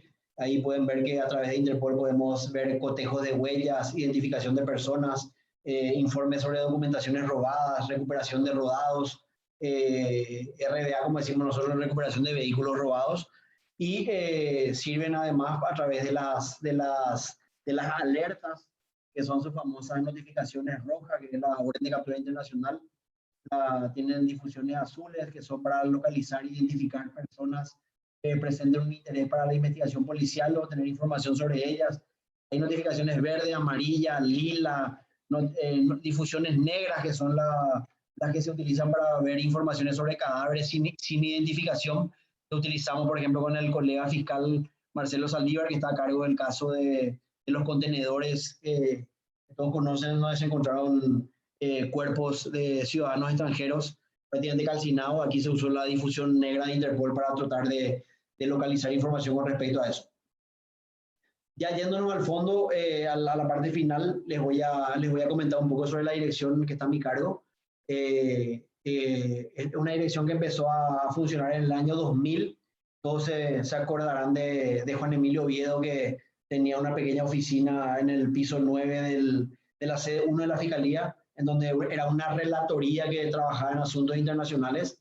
Pero en el 2004 ya logramos que la Fiscalía General le otorgue una jerarquía de dirección y que la estructure en torno a una secretaría, a una asesoría y a 4 departamentos, uno por cada área de interés institucional. Ahí tenemos el Departamento de Autoridad Central, el Departamento de Asistencia Jurídica Internacional, que junto con el Departamento de Extradiciones conforman lo que sería la Fiscalía de Asuntos Internacionales, y por último un Departamento de Foros y Redes Internacionales. No puedo dejar de mencionar de que la dirección se vio fortalecida no solo a nivel local, sino a nivel internacional con el correr de los años, y en especial con la definición del rol constitucional del Ministerio Público y con la decisión de nuestro Estado de otorgarle la función de autoridad central en la cooperación penal internacional. En resumida síntesis, la dirección brinda asesoramiento especializado a todas las unidades fiscales, ya sean ordinarias o especializadas del país. Es también responsable del mantenimiento de una gestión eficiente, eficaz y oportuna en los procesos de extradición, también en las solicitudes activas y pasivas de cooperación jurídica en materia penal.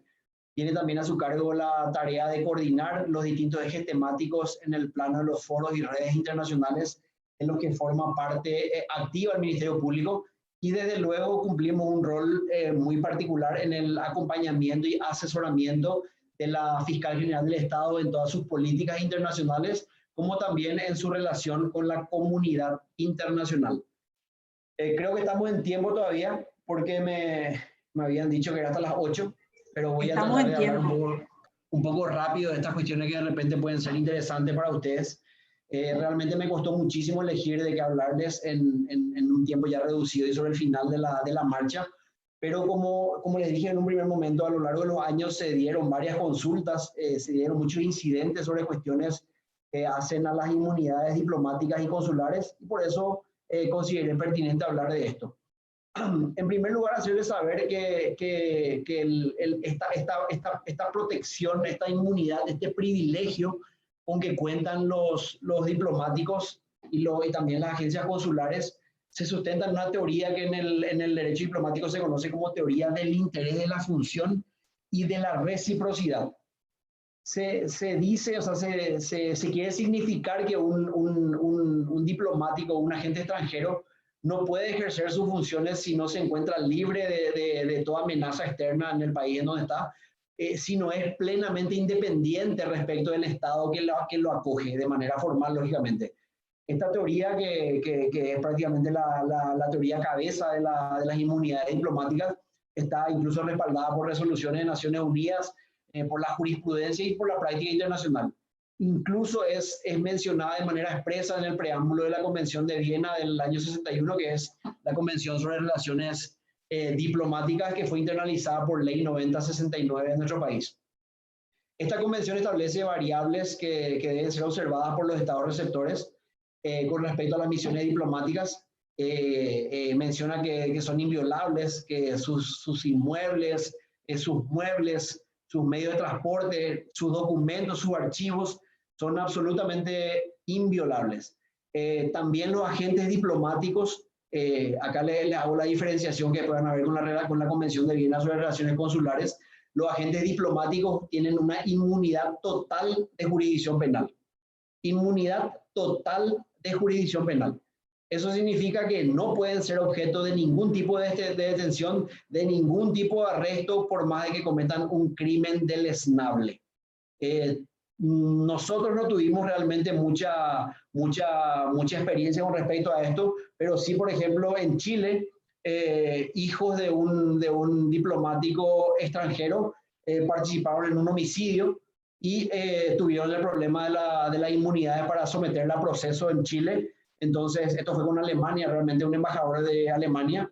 Se hicieron las comunicaciones locales al cuerpo diplomático y lógicamente a la Cancillería alemana, quien decidió retirar a su cuerpo diplomático de Chile y someterla a proceso penal en Alemania por los delitos cometidos en Chile. O sea, de esta forma le quiero significar que los diplomáticos gozan de inmunidad de jurisdicción penal total. O sea, con los diplomáticos no podemos hacer nada. Con los miembros de las misiones diplomáticas, con sus familiares, no podemos hacer nada.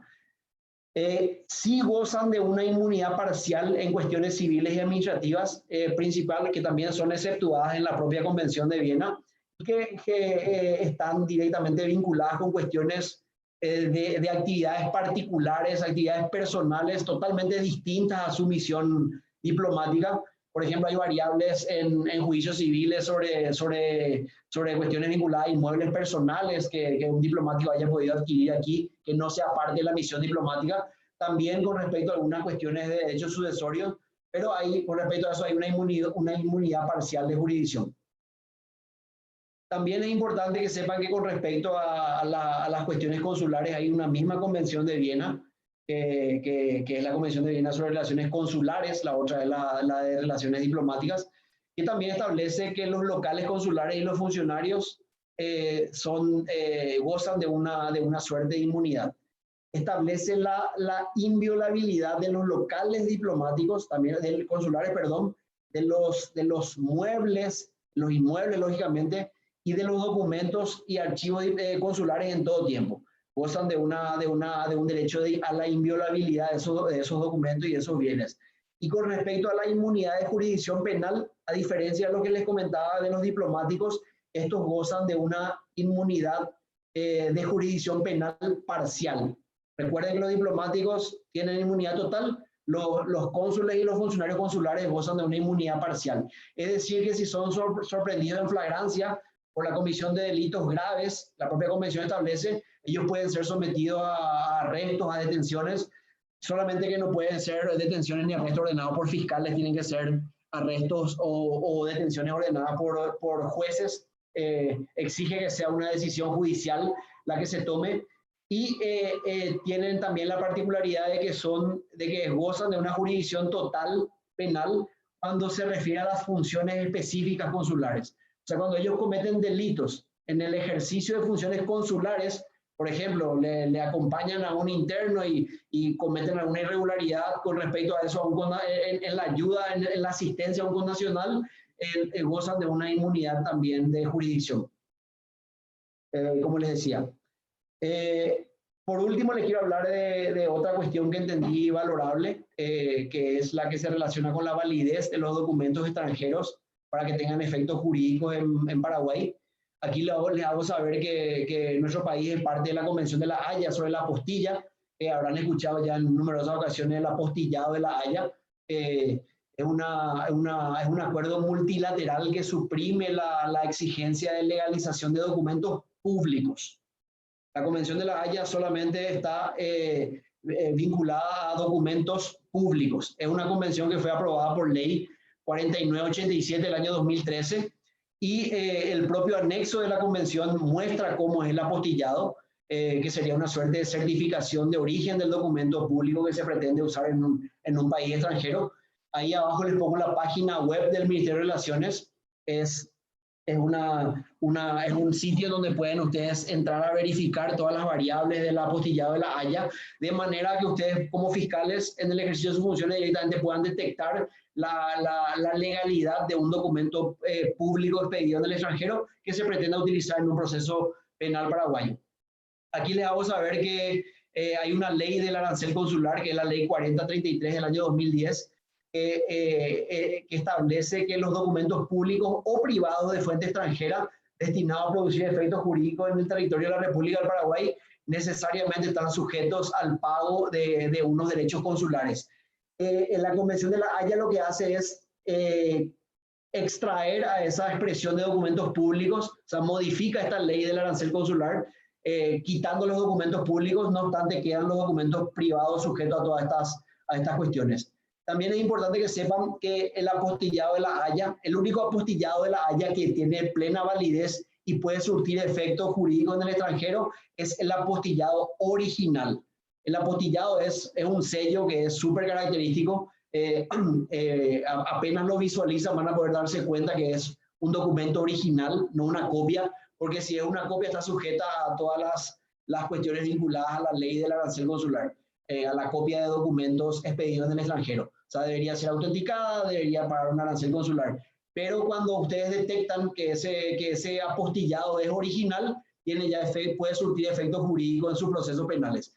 Y si tienen alguna duda con respecto a eso, pueden hacer la consulta directa a través de ese sitio web de la Cancillería, en donde están todos los estados que forman parte de la Convención de la Haya, o como muchos fiscales hacen y se sienten un poco más seguros, nos pueden pedir a nosotros que como Dirección de Asuntos Internacionales intermediemos o lo hagamos de manera directa.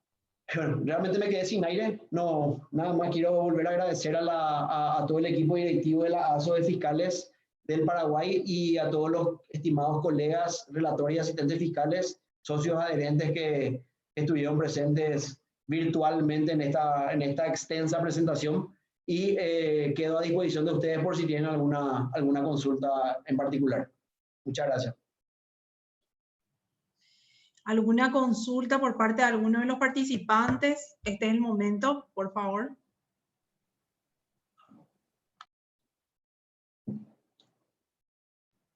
Giovanni. Yo en realidad quería felicitar también a la ASO, al docente de altísimo nivel que vino a exponer prácticamente en una maratónica sesión, prácticamente tiró toda la información que hace a lo que es el ámbito de los asuntos internacionales, propiamente dicho, ya desde nuestra institución misma, que como autoridad central nos muestra todo lo que es el gabaje de normativo, procedimental, de fondo, todas estas reglas especiales que rigen en la materia de la extradición, de la cooperación, de la asistencia. Y la verdad que prácticamente es como para otra sesión otra vez, invitarlo cuando pueda, ¿verdad, Manuel? Y pueda disponer de su tiempo nuevamente. Es como para escuchar 2 o 3 veces por ahí esto, y por sobre todo agradecer realmente su tiempo, los participantes también que pudieron estar aquí a través de la sesión virtual, la información toda bien organizada, por sobre todo, es para destacar la elaboración que hizo Manuel. Y eso es todo desde la Comisión Académica de la Asociación de Fiscales. También consideramos que este tema de la cabeza de Belinda Bobadilla, consideramos que este tema realmente es como para estar constantemente lanzando a los compañeros, a los socios adherentes, a los socios, y que puedan realmente aplicar, que es nuestro día a día, que cada tanto siempre surge una cuestión que como no es de uso diario, de repente surge una información que necesitamos del extranjero, un documento, un testimonio, una prueba, y lo primero que hacemos generalmente es Manu Doldán. Lo primero que hacemos siempre es una biblioteca humana prácticamente, entonces sin dudar, y siempre dispone de su tiempo, por sobre todo agradecer también, no solamente por la parte aquí académicamente, sino que institucionalmente hablando, su buena predisposición, su gentileza, con que nos comparte y nos enseña, nos espera, es paciente. Así que, y para cortar, eso es todo lo que quería, más que preguntar, realmente para agradecer. Gracias por todo. Gracias, Giovanni, por tus conceptos. Realmente son muy motivadores. Creo que vos sabés que yo no soy docente. Estoy un poco alejado de la docencia, entonces de una manera más particular me cuesta este tipo de actividades, pero realmente con la insistencia de Belinda fue imposible evitar. Y así reiterar lo que vos decís, estoy plenamente a disposición de todos ustedes. Me llaman a cualquier hora de la madrugada, días inhábiles, los colegas del interior principalmente, que tienen muchísimas dudas, muchísimas cuestiones vinculadas a la materia de cooperación internacional, y saben que estoy plenamente dispuesto. Cuando no les atiendo en la primera llamada, quizás es porque estoy con la línea ocupada o estoy en alguna cuestión, pero apenas puedo yo les devuelvo la llamada para tratar de colaborarles en todo lo que sea posible. Doctor, tenemos una consulta de Diego Z.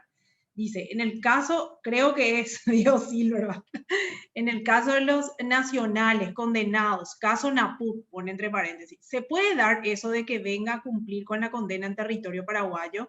El pedido, en su defecto, ¿cómo y quién debe hacerlo?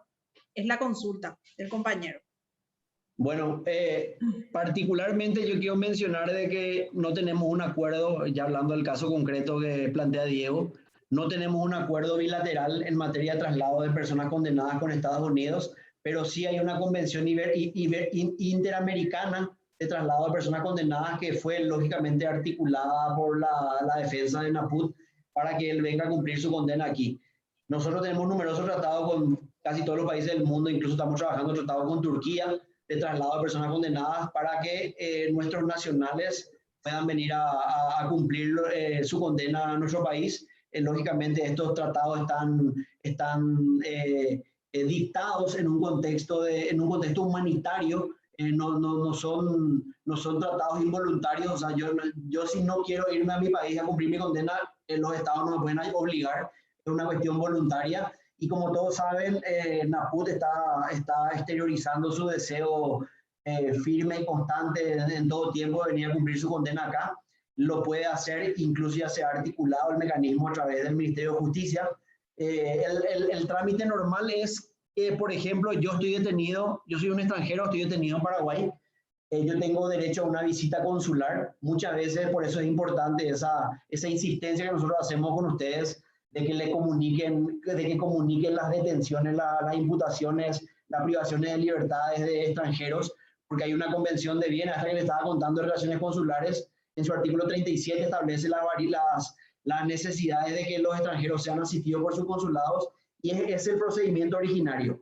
El extranjero le comenta a su cónsul que tiene intenciones por la cercanía con su familia, por acercarse por volver a su país, por la comodidad que tendría de estar cerca de sus seres queridos.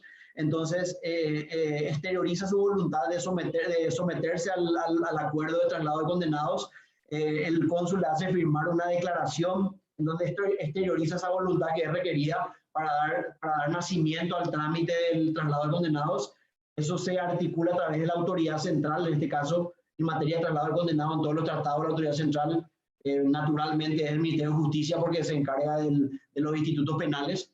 Entonces, a través del Ministerio de Justicia se traslada esa petición al país, al país de origen del preso, del condenado, para que este país analice a su vez si acepta o no ese traslado. Muchas veces está condicionado esto, o sea, la voluntad nace del condenado, pero la decisión nace de los estados, bilateralmente. Yo como país requerido puedo negarme a hacer, y el país que va a acoger también puede negarse a recibir.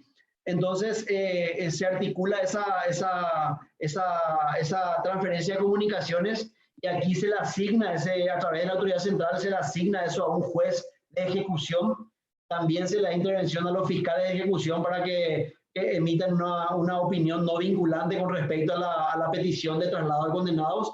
Y si el Estado que lo va a recibir acepta, automáticamente se imprimen los mecanismos para que ese traslado se efectúe. El caso de Naput realmente desconozco, porque solamente sé por información de fuente abierta. No tenemos intervención nosotros como Oficina de Asuntos Internacionales en traslado de condenados, porque no somos autoridad central y tampoco intervenimos en asuntos de ejecución, más que para servir de soporte a nuestros fiscales de ejecución, o muchas veces a los propios jueces de ejecución que nos consultan las variables con respecto a esto. Pero sí, lógicamente se puede dar. Si Estados Unidos acepta que Juan Ángel Naput venga a Paraguay, él va a ser lógicamente retirado por Paraguay, va a ser recibido aquí, y automáticamente va a cumplir su condena en un establecimiento penitenciario en Paraguay. Y automáticamente, esto es importante que sepan, automáticamente desde el momento en que Paraguay solicita y Estados Unidos acepta y el condenado es trasladado a Paraguay, se rige por las normas locales.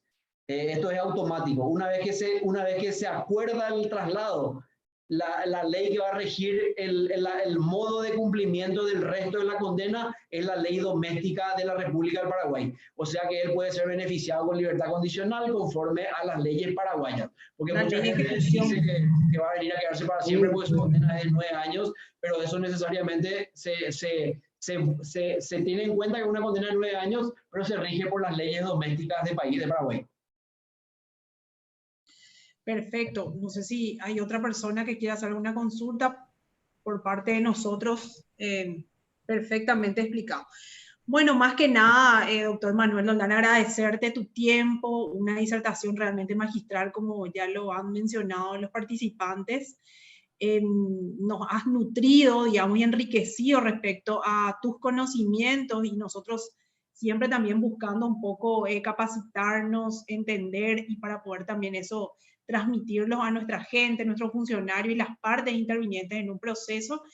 Entonces, yo te agradezco mucho, Manuel, y por parte también de la Comisión Directiva de la Asociación de Agentes Fiscales del Paraguay, en donde también se intenta por lo menos ahora incentivarlo un poco a todos y participar de estas charlas que son bastante beneficiosas. Bueno, sí, además de eso, quería comentar, ¿verdad?, que el próximo miércoles continúa el ciclo conversatorio de la Asociación de Agentes Fiscales,